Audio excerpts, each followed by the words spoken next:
मिथिलापुरी के राजा जनक ने सीता के विवाह के लिए स्वयंवर रखा था, जिसमें शर्त थी कि वह अपनी कन्या विवाह उसी राजा से करेंगे जो शिव धनुष को उठा सके।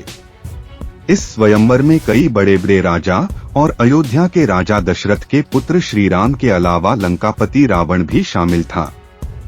सीता जी के स्वयंवर में रावण शिव के धनुष को हिला तक न पाया था और रामचरितमानस की एक चौपाई में इस बात का उल्लेख किया गया है कि सीता स्वयंवर में रखे गए शिव धनुष को कौन उठा सकता था। चौपाई में कहा गया है कि धनुष को उठाने के लिए शक्ति नहीं बल्कि प्रेम की आवश्यकता है। जो व्यक्ति अहंकार से दूर हो, स्वभाव से दयालु, कृपालु और मृदुभाषी हो, वही इस धनुष को उठा सकता है। और प्रभु श्री राम जी में यह सभी गुण थे, इसलिए उन्होंने आसानी से धनुष को उठा लिया। जबकि लंका के राजा रावण में अहंकार कूट कूट कर भरा हुआ था। उसे अपनी शक्ति पर अटूट घमंड था और उसे लगता था कि वह जो चाहे उसे पा सकता है। लेकिन इस घमंड की वजह से ही शिव भक्त होते हुए भी रावण सीता जी के स्वयंवर में रखा हुआ शिव धनुष नहीं उठा पाया था। वाल्मीकि रामायण के अनुसार जब सीता जी रंगभूमि में आई तो उनका स्वरूप देखकर सभी मोहित हो गए। फिर राजा जनक ने सीता स्वयंवर की घोषणा करते हुए कहा कि जो भी भगवान शिवजी के धनुष पर प्रत्यंचा चढ़ाएगा, जानकी उसको वरण करेगी।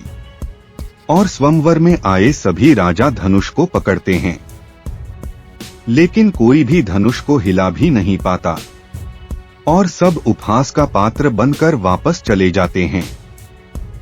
तब राजा जनक कठोर वाणी से कहते हैं कि क्या धरती वीरों से खाली हो गई है? और यह सुनते ही लक्ष्मण जी क्रोधित होते हैं और कहते हैं, अगर मुझे श्री राम आज्ञा दे तो मैं ब्रह्मांड को गेंद की तरह उठा लूं। शिवजी का पिनाक धनुष कौन सी चीज है? तब महर्षि विश्वामित्र जी की आज्ञा से प्रभु श्री राम ने धनुष उठाया और उन्होंने धनुष को कब उठाया, कब चढ़ाया और कब खींचा, किसी को पता ही नहीं चला। उन्होंने धनुष को क्षण में बीच में तोड़ डाला, जिसकी कठोर ध्वनि पूरे लोक में फैल गई।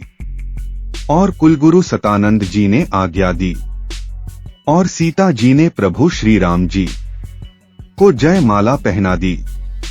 लाइक, शेयर, सब्सक्राइब कीजिएगा।